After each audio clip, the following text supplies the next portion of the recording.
মনোজ পেগু ডাঙৰীয়া, ইউজি ব্ৰহ্ম ডাঙৰীয়া, নন্দিতা গাৰ্লুচা ডাঙৰীয়ানী, বিটিচিৰ বিধানসভাৰ অধ্যক্ষ কাতিৰাম বড়ো ডাঙৰীয়াকে উপস্থিত বিশিষ্ট ব্যক্তিসকল, সন্মানীয় বিধায়কসকল আৰু উপস্থিত সুধীবৃন্দ। অসম বিধানসভাৰ ডিজিটেল ৰূপান্তৰ যাত্ৰাত আজি আমি এক সবল খোজ পেলাবলৈ সক্ষম হৈছোঁ। কিছু সময়ৰ পূৰ্বে পবিত্ৰ বিধানসভা চৌহদত আমি নতুনকৈ স্থাপন কৰা নেটৱৰ্ক অপাৰেশ্যন কেন্দ্ৰৰ কক্ষ, স্মাৰ্ট পোল আৰু ডিজিটেল কৰিডৰৰ দৰে উন্নত প্ৰযুক্তিগত ব্যৱস্থাসমূহ উদ্বোধন কৰাৰ সৌভাগ্য হ'ল।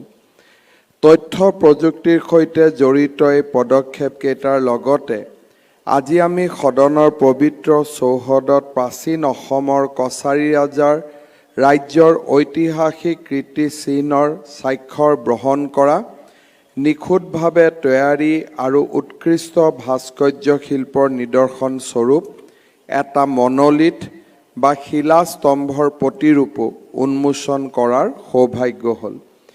এই পদক্ষেপসমূহ কাৰ্যকৰী তোলাৰ বাবে মই বিধানসভাৰ মাননীয় অধ্যক্ষ শ্ৰী বিশ্বজিৎ দৈমাৰী ডাঙৰীয়া আৰু উপাধ্যক্ষ নোমল মমিন ডাঙৰীয়াৰ লগতে বিধানসভাৰ সমূহ বিষয়া কৰ্মচাৰীৰ ভূমিকাৰ শলাগ লৈছোঁ। ইতিমধ্যে বিধানসভাৰ অধ্যক্ষ বিশ্বজিৎ দৈমাৰী ডাঙৰীয়াই প্ৰাচীন অসমৰ বুৰঞ্জীৰ ওপৰত ৰেখাংকন কৰিছে। অসমৰ সাংস্কৃতিক দৃশ্যপটত জনজাতীয় লোকসকলৰ কলা, কৃষ্টি, সংস্কৃতিয়ে সদায় এক গুৰুত্বপূৰ্ণ স্থান দখল কৰি আহিছে।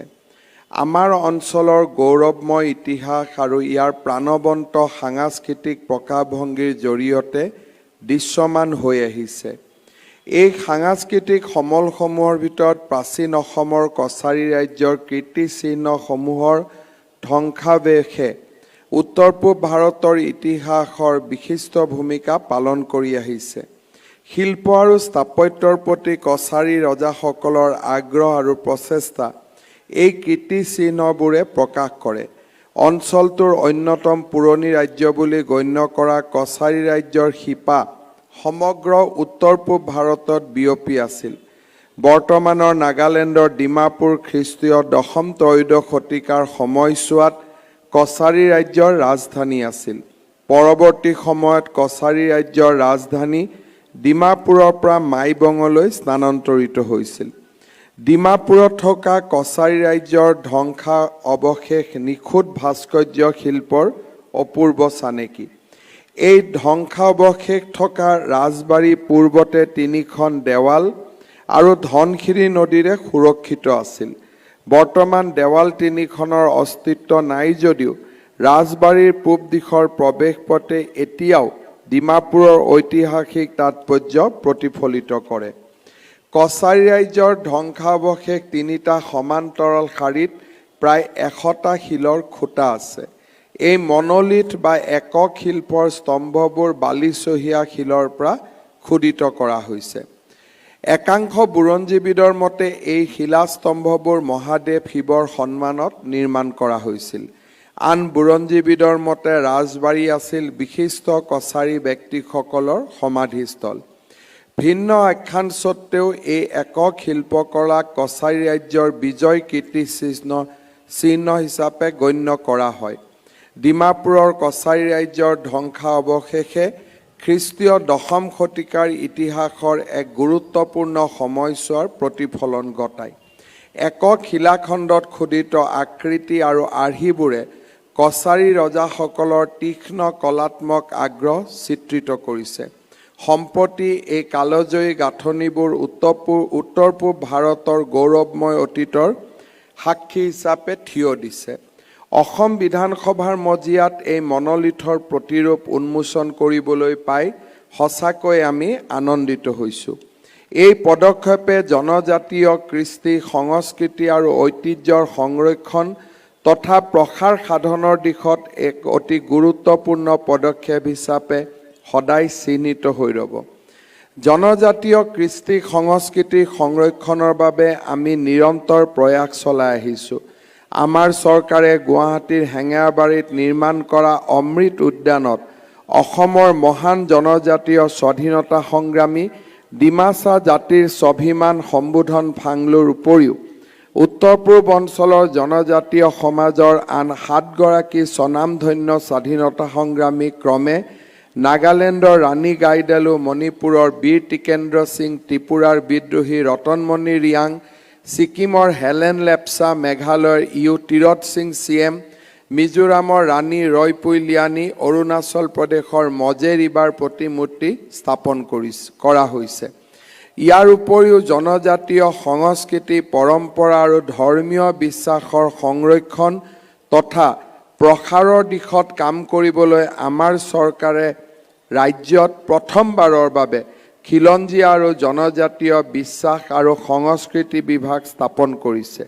মই ভাবোঁ আজি বিধানসভাত ডিজিটেল কৰ্মৰাজিৰ পৰা আমাৰ ঐতিহ্যলৈকে ইয়াক আধুনিকতা আৰু আমাৰ পৰম্পৰা ঐতিহ্য দুইটাকে বহন কৰাৰ এক প্ৰচেষ্টা চলোৱা হৈছে। মই বিধানসভাৰ অধ্যক্ষ ডাঙৰীয়াক অভিনন্দন জনাইছোঁ আৰু আশা কৰোঁ এনেধৰণৰ ব্যৱস্থাসমূহে অসমৰ পুৰণি ইতিহাসলৈ আমাক ঘূৰি যাবলৈ প্ৰেৰণা যোগাব।